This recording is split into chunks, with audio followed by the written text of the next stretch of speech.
Assalamualaikum warahmatullahi wabarakatuh. Bismillahirrahmanirrahim. Bismillahi walhamdulillah. Wassalatu wassalamu ala rasulillah Sayyidina maulana Muhammad bin Abdullah wa ala alihi wa sahbihi wa man tabi'a sunnatahu waqtada bihudah. Subhanaka la ilma lana illa ma 'allamtana innaka antal alimul hakim wa tub 'alaina innaka antat tawwabur rahim. Ma'asyiral hadirin rahimakumullah. Alhamdulillah, di malam hari yang insyaallah penuh dengan barakah ini kita dikumpulkan oleh Allah Subhanahu wa taala untuk duduk di masjid Allah, untuk beriktikaf di tempat yang paling dicintai oleh Allah di waktu yang sangat sebentar saja, yaitu antara maghrib dan isya, semata-mata untuk berzikir kepada Allah. Kemudian kita lanjutkan dengan sedikit mengkaji, menimba ilmu Nabi besar Muhammad sallallahu alaihi wa alihi wasallam. Semoga dengan duduknya kita di majelis yang insyaallah barakah ini menjadikan kita hamba yang diridhoi oleh Allah, hamba yang disayangi oleh Allah, hamba yang diberkahi dalam hidup dan matinya. Amin ya rabbal alamin. Para rawuh ingkang minulya, setelah kemarin alhamdulillah kita sudah membahas wirid yang pertama, yaitu melaksanakan sholat sunnah, dan cukup agak panjang kemarin beberapa pertemuan. Maka selanjutnya niki beliau membuka fasal nopo bab yang baru, yaitu wirid yang berupa mengaji Al-Qur'anul Karim. Qala Qutbu Da'wati wal Irsyad Al-Imam Al-Habib Abdullah bin Alawi bin Muhammad Al-Haddad, wa yanbaghi an yakuna laka wirdun min tilawatil kitabil aziz tudawimu ala qiraatihi fi kulli yawmin wa laylah, wa adna dhalika an taktasira ala juz'in fayakuna laka fi kulli syahrin khatmah, wa a'la dzalik an takhtim fi kulli thalathati ayyam. Para rawuh, di sini Al Habib Abdullah Al Haddad beliau berpesan kepada kita, setelah kamu memahami wirid berupa salat-salat sunnah, yan bagi an yakuna laka wirdun min tilawatil kitabil aziz, hendaknya engkau wahai seorang mukmin memiliki wirid yang berupa tilawah, membaca Al-Kitabil Aziz, yaitu Al-Quran. Tala yatlu tilawatan, membaca kalamullah yang hak. Tudawim ala qiraatihi, yang engkau langgeng akan membaca wirid. Wiridan berupa apa? Berupa ngaji Al-Quran. Fi kulli yaumin wa lailatin, setiap dalam sehari semalam. Nah, berapa banyak? Nah, niki kita perhatikan berapa banyak kira-kira? Nah, niki kata-kata yang keluar dari seorang waliullah, seorang tiang soleh yang memang luar biasa. Berapa banyak Habib Abdullah Al Haddad? Minimal, nah, niki dawuh beliau minimal setiap hari 1 juz, sehingga 1 bulan kamu sempurna 1 kali hataman. Sebetulnya gampang. Setiap selesai sholat 2 lembar, sholat subuh 2 lembar, setelah zuhur 2 lembar, asar 2 lembar, maghrib 2 lembar, isya 2 lembar. Selesai 1 juz. 1 bulan panjenengan sudah hatam Al-Quran. Wa a'la dzalik, dan kalau kamu punya semangat yang tinggi, lebih tinggi dari itu, dawuh beliau, an takhtima fi kulli salasati ayyam, yaitu kamu menghatamkan Al-Quran setiap 3 hari sekali. Nah, berarti satu harinya 10 juz, setiap setelah sholat buatan 2 lembar, namun 2 juz. Nah, dan banyak loh para rawuh, mereka itu orang-orang yang Masya Allah diberi taufik oleh Allah, diberi bimbingan kali Gusti Allah, niku hatam 3 hari sekali. Nah, jadi kita jangan merasa loh kok banyak sekali ya, tuh 3 hari sekali kok hatam, itu banyak sekarang, zaman sekarang nih, apalagi sampai zaman sekarang ini, apalagi mereka para hufad Al-Quranul Karim, tiang-tiang yang menghafal Al-Quran nih, wah sangat ringan sekali. Mudah-mudahan kaula panjenengan dipermudah lisan ini, dipermudah hati kita untuk mengaji kalamullah secara rutin, amin ya rabbal alamin. Karena Al-Quran ini kalau dikatakan oleh para ulama merupakan surat cinta dari Allah Subhanahu wa ta'ala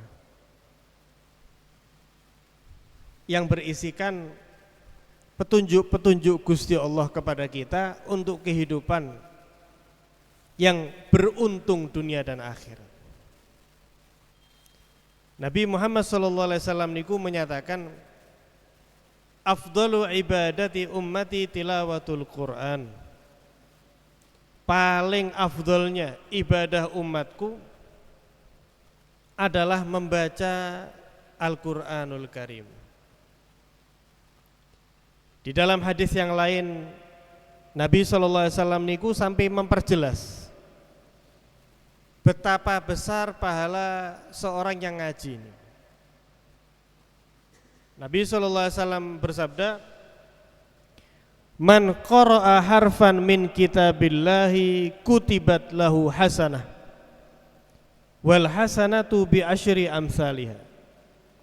Nah, barang siapa yang membaca satu huruf daripada Al-Quran, maka per satu huruf itu akan dihitung satu kebaikan. Dan Gusti Allah niku maha dermawan, setiap satu kebaikan dibalas oleh Gusti Allah 10 kali lipat. La aqulu alif lam mim harfun wahidun. Kemudian dilanjutkan oleh Nabi, saya tidak mengatakan alif lam mim itu satu huruf, tidak. Bal al alifu harfun wal lamu harfun wa mimun harfun. Alif lam mim itu alif satu huruf, lam satu huruf, mim satu huruf. Masing-masing satu huruf bernilai satu kebaikan. Setiap satu kebaikan diganjar kali Gusti Allah 10 kali lipat. Tuh panjenengan cuma baca alif lam mim 30 pahala dari Allah Subhanahu wa ta'ala. Nah, dahsyat sekali. Bahkan pokoknya orang itu jika sudah rutin ngaji Al-Quran pasti hidupnya enak, jaminan itu. Ditata betul kali Gusti Allah seindah mungkin. Nabi SAW niku menyatakan, yaqulullahu ta'ala, Allah ta'ala berfirman niki dalam hadis qudsi, man syaghalahu zikri wa tilawatu kitabi an mas'alati a'taituhu afdala ma u'tiya sa'ilin. Barang siapa yang menyibukkan dirinya dengan berzikir kepadaku, dengan membaca kitabku, yakni Al-Quran, an mas'alati, sampai saking sibuknya dia mengaji Al-Quran, saking sibuknya berzikir kali Gusti Allah, sampai lupa mau minta niku lupa. Pokoknya wis ngaji terus. Nah, doanya niku sampai lupa, nggak berdoa, ngaji kemudian banyak berzikir. Nah, kata Gusti Allah, barang siapa yang dia sibuk dengan ngaji, sibuk dengan berzikir daripada meminta kepadaku, maka saya akan berikan kepada hamba tersebut pemberian yang lebih afdol daripada apa yang saya beri kepada mereka yang meminta-minta kepadaku. Ketika seorang hamba kepada Allah, meminta kepada Allah, Allah akan kabulkan permintaannya.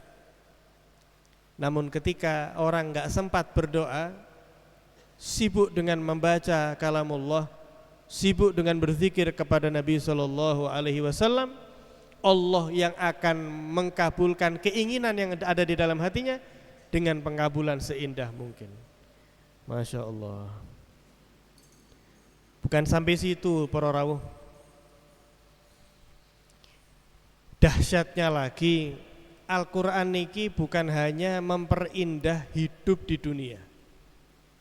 Pokoknya orang itu jika sudah pegangannya Al-Quran, hari-harinya niku hati diisi nutrisi dengan nutrisi kalamullah, hatinya menjadi lapang, fikirannya menjadi jernih, hidupnya menjadi nikmat. Bukan sampai situ saja. Orang yang hidup ini yang paling dikhawatirkan apa? Keadaan setelah kematian, nggih. Keadaan setelah kematian. Jika kita misalnya kok mau pergi kemana? Ke Malang misalnya. Nah, kita tahu nanti di Malang ya kurang lebih kayak gini lah ya. Langitnya warna biru kan nggih. Ya masih ada matahari di Malang. Saya bisa menghirup oksigen. Saya bisa makan sebagaimana saya makan di Tuban jika ingin pergi ke Kota Malang. Lah niki perginya pindah alam ya para rawuh. Dari alam dunia menuju alam akhirat. Mudah-mudahan kula panjenengan selamat nggih. Amin ya rabbal alamin. Tapi tidak usah khawatir para rawuh. Selama panjenengan memegang teguh Al-Qur'an, Al-Qur'an yang akan mengawal panjenengan sampai masuk ke dalam surganya Allah Subhanahu wa taala. Tanpa dibayar. Nah, ini kita di dunia ini kan mungkin butuh pengawalan, butuh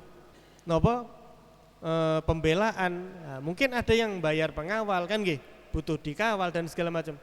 Akhirat yang awal panjenengan jika panjenengan memegang teguh Al-Qur'an, rutin ngaji Al-Qur'an, yang awal panjenengan adalah Al-Qur'anul Karim. Siapa yang mengatakan? Nabi besar Muhammad sallallahu alaihi wasallam. Nabi sallallahu alaihi wasallam menyatakan, Iqra'ul Qur'an, bacalah Al-Qur'an itu. Fa innahu ya'ti yaumal qiyamah syafi'an li ashabi. Karena kelak di hari kiamat Al-Qur'an akan memberikan syafaat untuk mereka yang menghafal maupun yang rutin mengaji Al-Qur'an. Bukan hanya Ramadan saja, nggih. Rutin ngaji. Bismillah nggih. Jika belum rutin, bismillah. Seberapa banyak semampunya panjenengan. Tapi jangan teman-teman ya, berapa? 3 ayat misalnya. Waduh, repot ya. Minimal berapa? Ya mungkin berapa lembar, nopo berapa halaman. Nggih mboten napa-napa.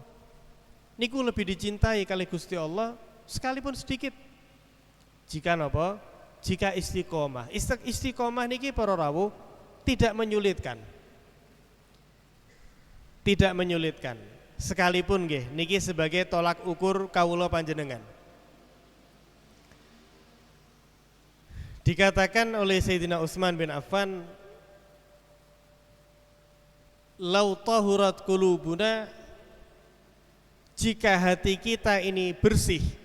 Nah niki kalau kita ingin melihat hati kita ini bersih apa kok kurang bersih nggih, sehingga perlu dibersihkan. Itu ada indikasinya.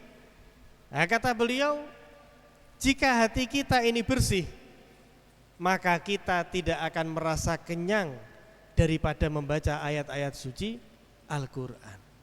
Nah, tapi kok misalnya kok baru sak lembar nggih, wis pirang halaman meneh ini ya. Juse pindah misalnya. Nah, misalnya baru berapa ayat kok sudah merasa gelisah. Wis ayo bar, wis selesai wis ngajine. Lah niki indikasi kita perlu membersihkan hati. Karena dawuh beliau, jika hati kita itu bersih, maka kita tidak akan merasa kenyang daripada ngaji.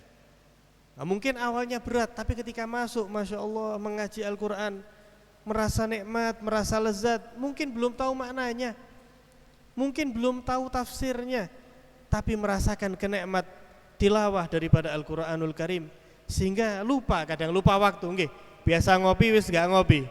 Nah, terus ngaji misal, terus ngaji. Lah niki insyaallah alamat panjenengan tiang sae niki. Hatinya baik, hatinya bersih.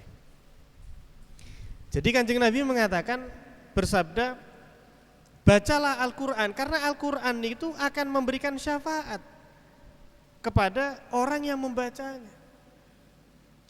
Lu sampai-sampai disebutkan niku, saya pernah baca di kitab Syarhus Sudur karya Al-Imam As-Suyuti. Beliau menukil ada satu hadis, ya hadis ini tidak sahih, tapi hadis yang tidak sahih niki para rawuh bukan berarti bukan hadis, bukan berarti tidak boleh dikaji dan diamalkan. Untuk fadhailul a'mal ini diperbolehkan. Ini senada dengan sabda Nabi besar Muhammad SAW, Al-Quran itu sebagai syafaat. Hanya saja di riwayat Sayyidina Mu'ad ini bin Jabal, ada di Musnad Al-Imam Al-Bazzar, menjelaskan lebih detail lagi syafaat tersebut. Jadi diriwayatkan ini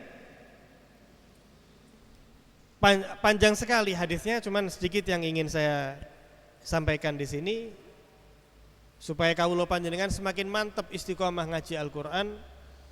Dinyatakan ketika seorang yang ahli Al-Qur'an itu disemayamkan di makam, pun kapundhut, dimakamkan, disemayamkan di liang lahat.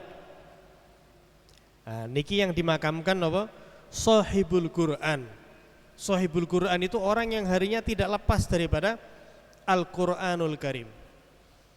Ketika sudah diletakkan, wasuwiya alaih, diratakan tanahnya, wa tafarraqa anhu ashabuh, pun teman-temannya, keluarganya sudah pulang kembali ke tempat mereka masing-masing.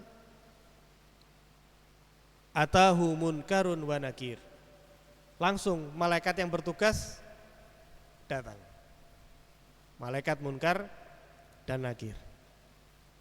Fayujlisanihi fi gobrih.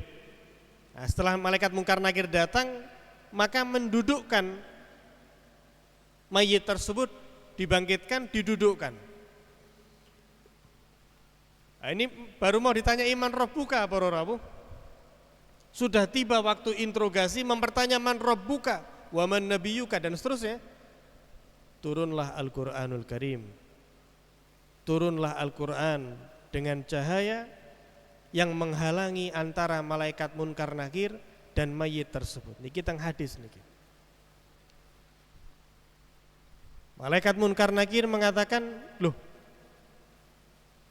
sebentar minggir dulu, kami mau tanya kepada orang ini dulu, baru nanti kamu terserah." Dijawab kali Al-Qur'an, "La warabbil Ka'bah." Oh, tidak akan saya tinggalkan orang ini. Demi Rabbil Ka'bah, Tuhan Ka'bah, yaitu Allah Subhanahu wa ta'ala, tidak mau ditinggal. Innahu la sahibi wa khalili. Orang yang hendak kalian tanya ini, wahai munkar dan nakir, adalah temanku dan kekasihku. Walastu akhdhuluhu ala hal, dan tidak mungkin saya meninggalkan hamba ini. Jika kalian memang diperintah untuk tanya kepadanya, maka tanyalah. Dan tinggalkan saya untuk saya tetap berada di sini menyaksikan apa yang kalian tanya kepadanya. Fa inni lastu ufariquhu hatta udkhilahul jannah. Karena ketahuilah wahai malaikat munkar dan nakir, saya tidak akan meninggalkan hamba ini sampai saya menuntunnya masuk, dimuliakan ke dalam surga Allah Subhanahu wa ta'ala. Orang ini bingung loh, siapa ini? Ya. Apa ini kok sosok cahaya moro-moro napa membela dirinya. Summa yandurul Qur'an ila sahibih. Al-Qur'an pun memandang mayit tersebut seraya mengatakan, "Anal Qur'an." Saya adalah Al-Qur'an. Allati kunta tajharu bi wa tukhfini wa tuhyini. Kamu enggak usah bingung, saya ini Al-Qur'an. Saya adalah yang kamu baca dengan kerasnya suaranya kamu ketika kamu hidup di dunia, atau kamu pelankan suaramu, yang kamu telah menghidupkan saya dengan suaramu. Fa ana habibuk, aku adalah kekasihmu. Wa man ahbabtuhu ahabbahullah. Dawe Al-Qur'an kelak napa? Saya adalah kekasihmu, dan barang siapa yang saya cintai, kata Al-Qur'an, siapapun yang saya cintai, maka pertanda dia dicintai oleh Allah Subhanahu wa taala. Laisa 'alaika ba'da mas'alati munkarin wa nakir hammun wala huzun. Santai saja. Santai saja. Setelah pertanyaan munkar dan nakir ini kepadamu, tidak ada lagi kegundahan, tidak ada lagi kesedihan. Maka kemudian ditanya oleh malaikat munkar dan nakir, dan dijawab dengan lugas wa yas'udan, dan kemudian malaikat munkar nakir kembali naik kembali. Banyak sekali kemuliaan-kemuliaan dari Allah terhadap sahibul Quran dalam hadis tersebut, dan masih panjang lagi menunjukkan kenikmatan-kenikmatan. Nah, kalau kita kaji ini saja, habis waktunya kita ini ya, habis. Hanya sedikit itu saja. Bagaimana Allah Subhanahu wa taala memuliakan Al-Qur'an, dan bagaimana Al-Qur'an itu membela hamba-hamba Allah yang mulazamah, yang melazimi kalih Al-Qur'anul Karim. Lho nik bacane grotal gratul pripun, Beb? Tidak usah khawatir para rawuh. Bahkan seseorang yang berusaha membaca Al-Qur'an sekalipun masih terbata-bata, itu mendapatkan pahala 2 kali lipat. Bukan saya yang mengatakan, nggih. Diriwayatkan bahwasanya Nabi sallallahu alaihi wasallam menyatakan, alladzi yaqra'ul Qur'ana wa huwa bihi mahirun ma'as safaratil kiramil bararah. Barang siapa yang membaca ayat-ayat Al-Qur'an dengan lancar, dan dia lancar ketika membaca itu, alhamdulillah pun lancar. Ya dulunya mungkin ya ngaji di TPQ, lancar ngaji Al-Qur'an, maka hamba ini kelak akan ditempatkan oleh Allah bersama para malaikat yang mulia dan baik hati. Dilanjutkan kali Kanjeng Nabi, walladzi yaqra'uhu wa yatata'ta fihi, dan barang siapa yang mengaji Al-Qur'an dan dia terbata-bata, mungkin ada yang kurang tepat, diulangi lagi, wa huwa alaihi syaq, dan dia sulit untuk membaca namun terus berusaha ingin membaca Al-Qur'an, lahu ajran, maka dia mendapatkan 2 pahala.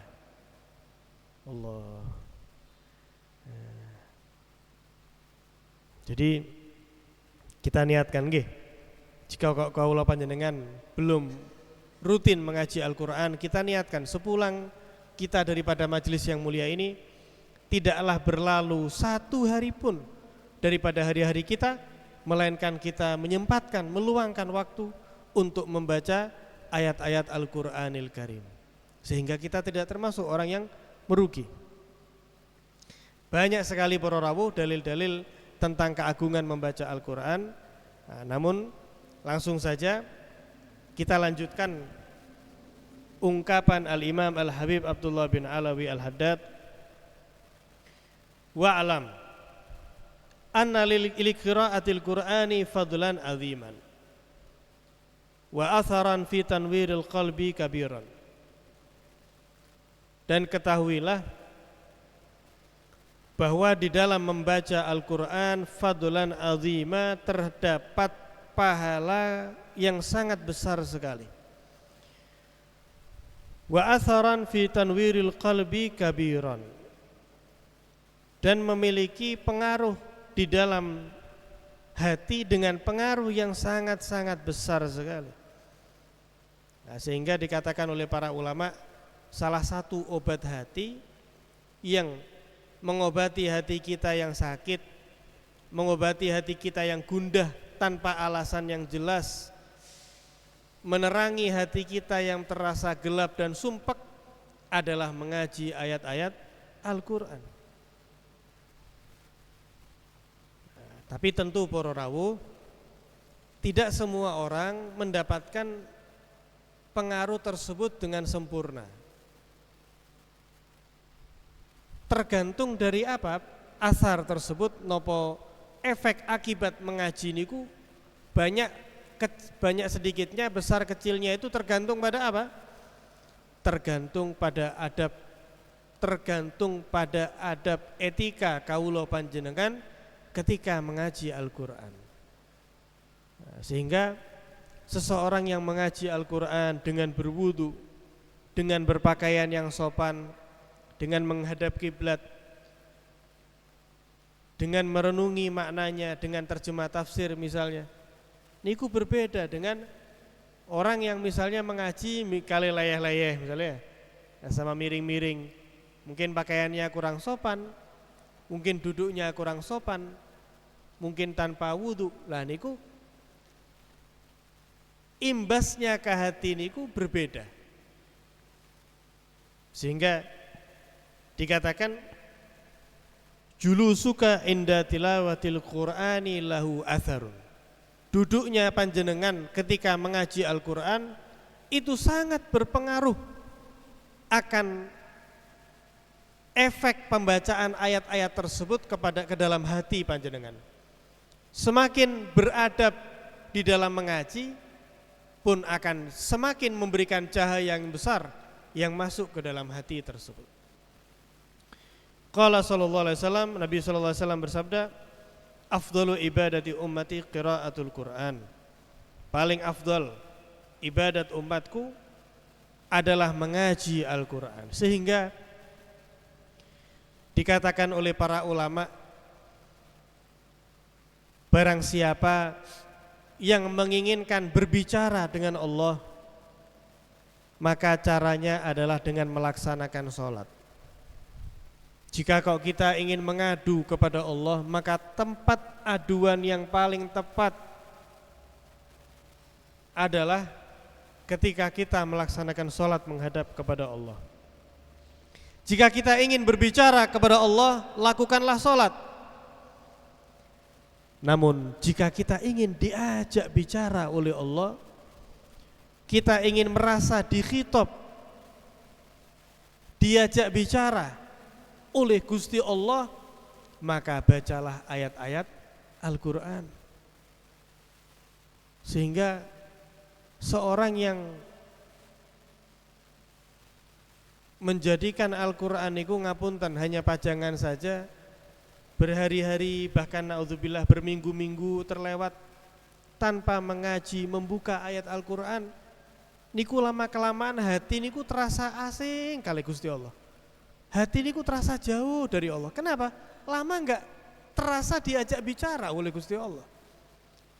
Lama enggak pernah merasa disapa, ditegur oleh Gusti Allah. Padahal di dalam Al-Quran Allah Ta'ala menyebut ya ayyuhalladzina amanu, ya ibadi, wahai hamba-hamba yang beriman, wahai hamba-hambaku. Sampai-sampai Sayyidina Ja'far As-Sadiq bin Muhammad Al-Bagir bin Ali Zainal Abidin bin Husain, putra daripada Sayyidah Fatimah binti Nabi SAW, beliau mengatakan, segala perintah yang mungkin terasa berat secara umum dalam ayat-ayat Allah akan menjadi ringan ketika saya membaca khitab Allah dengan pernyataan ya ayyuhalladzina amanu. Ketika Allah sudah menyatakan ya ayyuhalladzina amanu, wahai hamba-hamba yang beriman, kemudian Allah memerintahkan sesuatu setelahnya, maka perintah tersebut terasa sangat ringan sekali, mengingat ternyata alhamdulillah kaula panjenengan ditakdir termasuk alladzina amanu, hamba-hamba yang beriman kepada Allah Subhanahu wa ta'ala. Ungkapan yang mesra sekali. Qul li ibadiyal ladzina asrafu ala anfusihim la taqnatu min rahmatillah. Hamba-hambaku yang melampaui batas di dalam berbuat dosa, jangan sekali-kali berputus asa daripada kasih sayang Allah. Dan banyak sekali bahasa-bahasa sangat indah dari Allah yang rugi jika kita melewati hidup ini para rawuh tanpa merasa nikmat ngaji tersebut. Misalnya kok, lu saya ini ngaji tapi kok belum merasakan nikmat.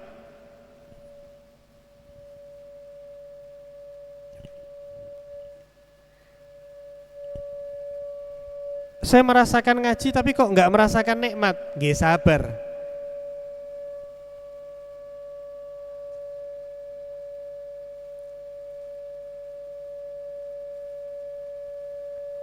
Karena semua butuh proses, nggih.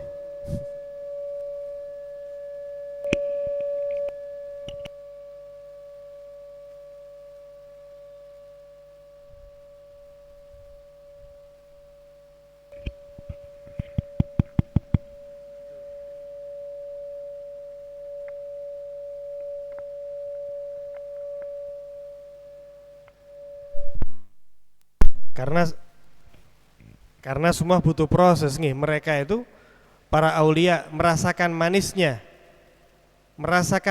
ngaji Al-Qur'an ya setelah mereka nopo istiqomah mudawamah di dalam mengaji Al-Qur'an. Wa qala Aliun karramallahu wajhah, Sayyidina Ali bin Abi Thalib, beliau pun menyatakan, man qara al-Qur'ana wa huwa qa'imun fi shalah kana lahu bi kulli harfin mi'atu hasanah. Lah niki Sayyidina Ali para rawuh menjelaskan tingkatan-tingkatan pahala di dalam mengaji. Nah, tadi seperti yang saya sebutkan nggih. Jadi pahala nopo athar akibat ngaji niku berbeda-beda tergantung keadaan. Kawula panjenengan membaca ayat tersebut, ayatnya sama, jumlah ayatnya sama mungkin yang dibaca. Tapi berbeda keadaan antara dua orang misalnya, maka keduanya mendapatkan masing-masing pahala yang berbeda. Ludawe Imam Ali nopo? Yang pertama, barang siapa yang membaca ayat Al-Qur'an di dalam sholat dalam keadaan berdiri, maka setiap hurufnya kali Gusti Allah diganjar 100 pahala. Bukan setiap ayat nggih. Bukan setiap kata nggih. Per huruf.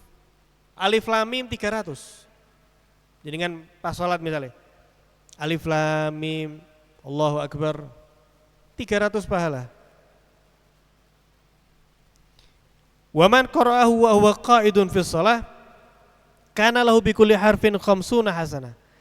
Nah, namun barang siapa yang membaca di dalam sholat sami, tapi karena sholat sunnah sambil duduk, misalnya kan boleh itu ya, sholat sunnah sama duduk, tapi pahala setengah.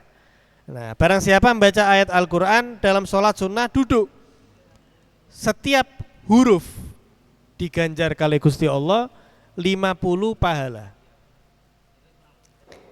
Kemudian barang siapa yang mengaji Al-Qur'an di luar sholat, bukan di dalam sholat, di luar sholat, tapi dalam keadaan memiliki wudu di luar sholat, tapi dalam keadaan apa? Memiliki wudu. Kana lahu bi kulli harfin khamsun wa ishruna hasanah. Mendapatkan pahala setiap huruf 25 pahala. Yang terakhir, waman qara'ahu wa huwa ala ghairi thaharah. Barang siapa membaca Al-Qur'an tapi tidak punya wudu. Lah niki membaca lho nggih, tanpa memegang. Nah, kalau memegang Al-Qur'an apa membawa Al-Qur'an, menyentuh Al-Qur'an, nah niki pembahasan yang berbeda. Wajib napa? Punya wudu. Nah, tapi niki yang dibahas niki membaca. Misalnya hafal, dia hafal atau membaca dari Al-Qur'an tanpa menyentuh Al-Qur'annya. Nah, maka kana lahu bi kulli harfin asyru hasanat. Maka dia mendapatkan pahala setiap hurufnya 10 pahala. Nah, ini sebagaimana yang hadis yang disabdakan oleh Nabi SAW. Jadi ini di luar sholat tanpa wudu 10.